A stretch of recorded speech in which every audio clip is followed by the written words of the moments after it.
Starting a brand takes planning and effort. Building a brand takes plenty of hard yakka. But what about standing the test of time? What does it take to make a brand consistently great over decades?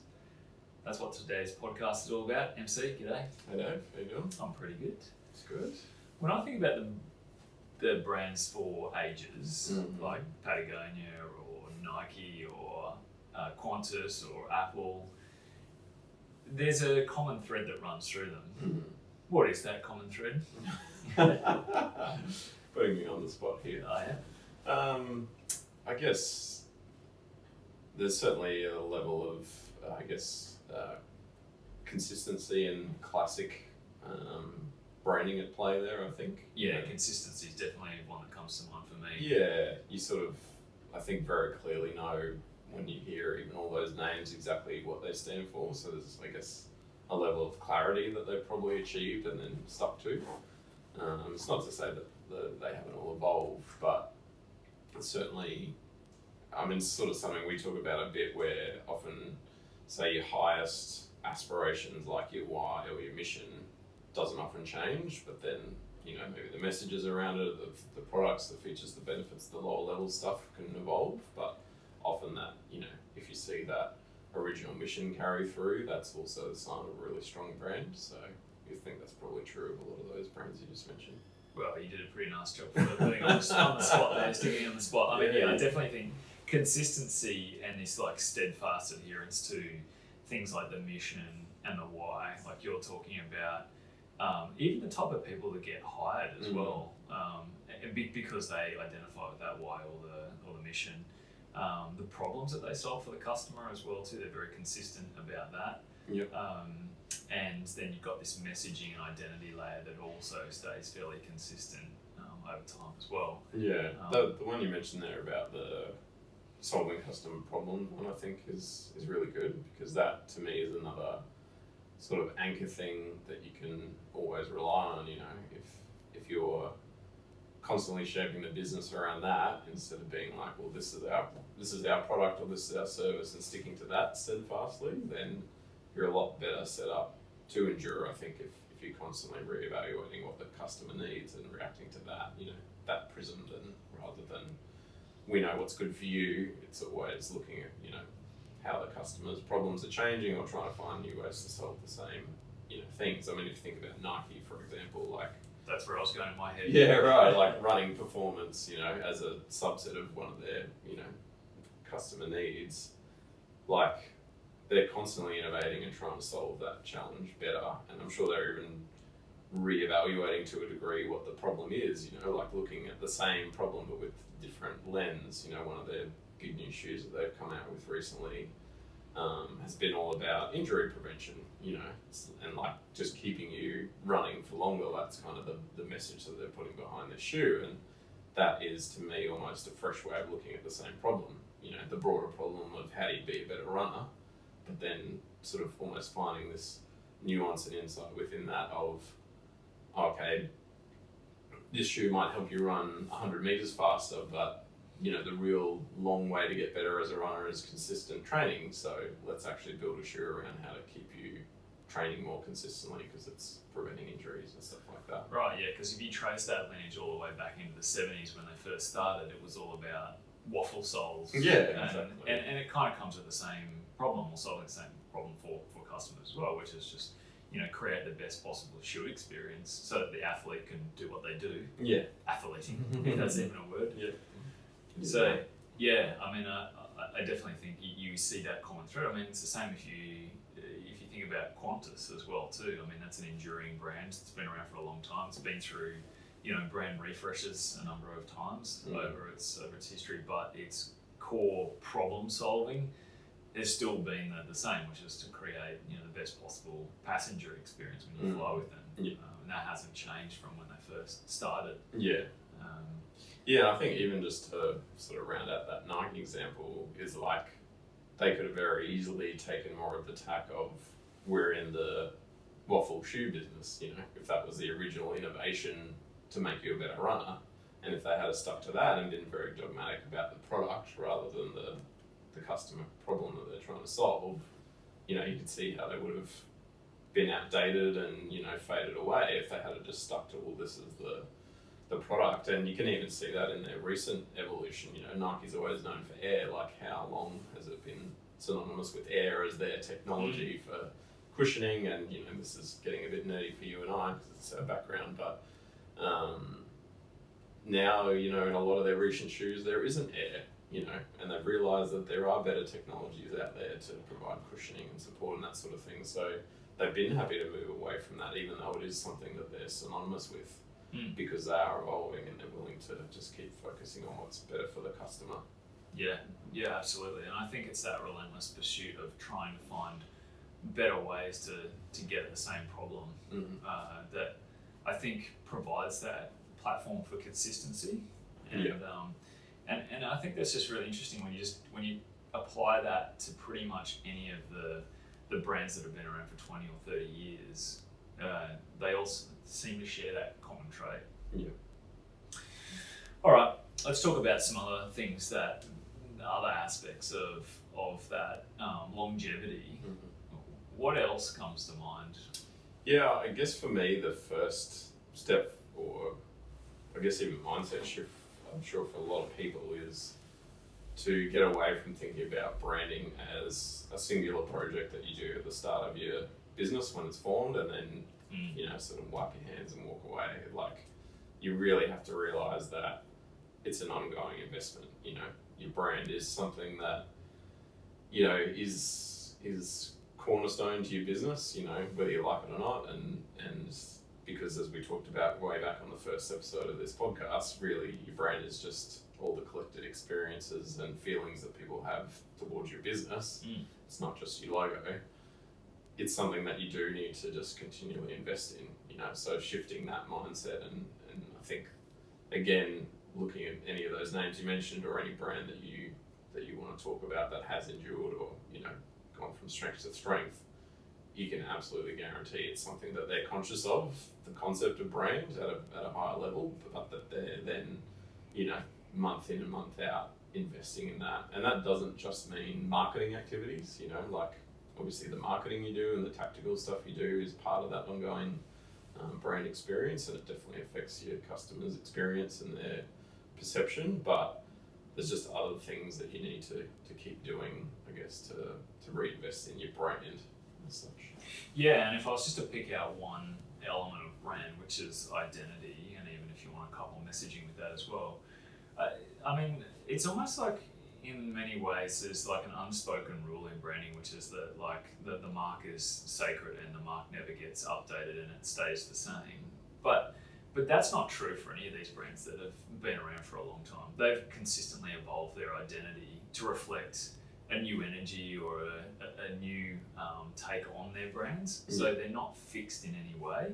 And I think that's really interesting, like when you think about why they've done that. Yeah, for sure. And that was one of the other thoughts that I had coming into this is, again, if you look at it as to how most people probably think about what you're talking about, they would even say, oh, okay, I realise I'm going to have to reinvest into my brand, but they would look at it as almost like a 3-year tentpole sort of thing that you're forecasting out to. So I'll do my brand and my website and my messaging today, and then I won't do anything with it for 3 years. And then when I do get to it, it'll be complete, like, throw everything out and start again type approach.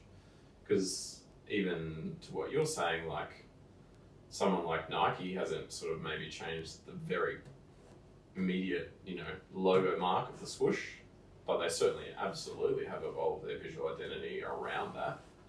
And that's the thing, is one of the points I wanted to make is that it's not about, throwing everything out and starting again all the time. It's evolving, bits around the fringes, talk about messaging again there.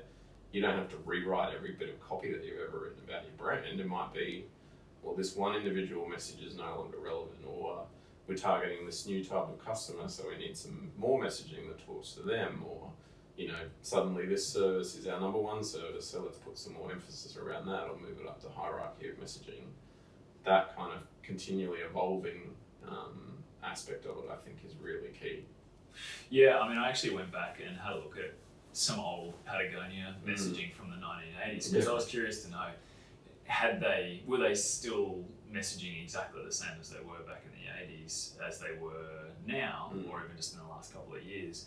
And it's interesting, like I found this this ad that was like "Shelter from the Storm" was the headline, and in essence, what they were really trying to get at that point is they're a brand for the environment, but they're an outdoors brand. But they're playing less on the environmental side of things at that point in time. But what was interesting is by the time they got to the 2000s, the headline on one of their ads from 2014 was "Don't buy this jacket," which was like anti-consumerism for the sake of the environment. So they've always been a brand about the environment. They've just messaged it in different ways over time. Yeah, exactly. So I think it comes back to that piece about steadfast consistency around the problems that they solve for the customer as well too, and being a values-led company. They've been very consistent about that all the way through. Yeah, and that's the nuance I think of all this, right, is knowing which bits to keep and which bits are core, and then which bits to evolve and how to change that execution over time and those sorts of things too. Because I think if we go back, say, even to the Nike example around their visual identity, a lot of that, because we've talked about the performance side of their business, but they also have a massive cool factor, and obviously visual identity plays a huge part in that. So again, I think on that side of things, they're sort of more known, more broadly, just for being cool and relevant and being able to, I guess, keep the finger on the pulse there. But you see the visual identity itself evolve with, even fashion and trends, and sometimes setting trends over time. But again, they have a core value or a core competency, if you like, of being cool, if that is a competency, and keeping the finger on the pulse of what is cool, or even directing it. But then they've had that execution layer evolve because of that over time and tweak things around the edges. So. Yeah, it's very interesting. All right, what else is on the list? I think to that point really is just then this idea of, how do you keep your own finger on the pulse, and for me that's some sort of regular check-in with your brand. Again, I think for a lot of entrepreneurs or, smaller to medium-sized business owners, they've got so much else on their plate, the actual running of the business, the branding stuff, I'm sure is always fairly low on the priority list, or, feels like it can mostly take care of itself. So it's hard to find the time, but I think you have to do those regular sort of check-ins to get the pulse of the brand and how it's doing, and take a look at what you're saying, from a messaging point of view, is it still relevant? You dig out the strategy doc, I think is a good idea of, hopefully you did some strategy work when you came up with the brand platform that you're sort of pitching from. So yeah, I guess, doing those regular check-ins. And then I think that also extends to, a little bit of, at the most base layer, a bit of, water cooler talk, at the higher end, some full-blown research, but talking to your staff and your customers about, how they're feeling about the brand and whether it's still relevant and what's missing, what's doing well, what's not doing so well.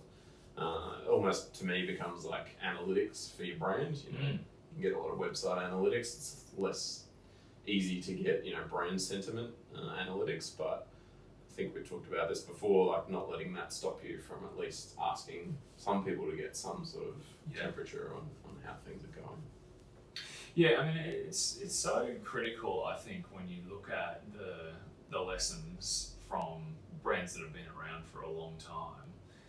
You can trace back their DNA right back to like that foundation day, and the values that are inputted in those brands. They tend to live on in all those brands. For Apple, like design was such a critical element of their brand early on. And that still is true and evident today. And it makes me think that if you're a founder starting your brand today, you've got to really think like very deeply about those things, because it becomes the thing that perpetuates over time, that sort of snowballs over time. So you've got to be very deliberate and very careful about the values that you choose now, and the mission and the why, and that the strategy is really clear and set, because once those things get set in motion, it's very hard to undo them. But also it can be incredibly powerful for a brand those first 5 years as well too. So you don't want to be figuring this out after the first decade. You want to be really, really clear about that early on in the piece, I think, because you can see the impact that it has on your perception as a brand as you get to year 20 or year 30. Yeah, for sure. I mean, I think that there definitely is that importance to try your best to get it right in the first place. Because to your point, if we go back to that idea of brand being, this cumulative thing in customers' mind that builds over time, well, just because you rebrand, for example, at some point in time, you can't really wash away or erase all those existing perceptions. I guess the only counterpoint I would have to that is you also don't want to be 5 years in, reevaluating where you're at, like taking the temperature of your brand, looking at your strategy and sort of feeling like you have to stick to a why that no longer means anything to you. If the cornerstone of the why is to give you passion and drive and that's the reason why it makes your business better, I think it is sometimes important to ask yourself the tough question of like, is my heart still really in this, or do I care more about something else, and maybe look for an opportunity to pivot, etc. I think to back up your point, certainly don't take that lightly, and you definitely don't want to be flip-flopping every 12 months. Yeah, and that might be the time to check out the episode on the rebrand. Yeah, exactly. Yeah. But yeah, I think you also, you don't want to sort of, I guess, feel like you're beholden to something. Yeah, I mean, I guess all I'm really trying to say there is that if you be really intentional about it, you can really take the lessons from those brands that have been around for a long time, and you can see how when it gets played forward, that those real clear intentions about your values can be so important to getting to where you want to get as a brand, and thinking actually much longer term than where am I going to be in 12 months time. It's like, okay, where do I want to be in a decade? And I think that drives a different set of questions. Yeah, for sure. Cool. Yeah, I mean, the last one on my list then was just around this idea of sort of finding your brand champions. So whether that's internal people, external, your best customers, but just, I guess, those people that really do, buy in or have bought in the past, to what your brand stood for, and were almost evangelical about it. And then I guess just trying to really tap into them for those check-ins and to get a sense, of, you were super passionate about this, or you loved our product or service before, like, do you still, do you not? Like, what would you want to see? Like, not that you want to be, I guess, just following one or two people's opinion, but I think there's definitely those people, whether it be staff or customers, that are sort of almost always your biggest ally, and you want to keep them that way, obviously at an individual level, but I think they give you a lot of key insights that can help you understand whether you are sort of still living your values or not. Yeah, so this really comes back to like being consistent about the problems that you're solving. Yeah, and that's a good point. And also just continuing to check in with your customer to make sure that the problem that you're solving is the right one, and it's in step with, I guess, how they're evolving as a customer as well too. I mean, it was a really good example that you gave around the Nike shoes and how over time that will change. I'm sure in 5 years' time Nike will be solving the same problem with shoes, but in a different way. Yeah, for sure. All right, good stuff. Well, it's good to kind of talk that through today. I think there's a lot of interesting territory to cover in longevity and brands that have been around for a long time. It's worth paying attention to them because there's so many lessons to be learned there. So it's good to dig into it. Good chat. Thanks, MC.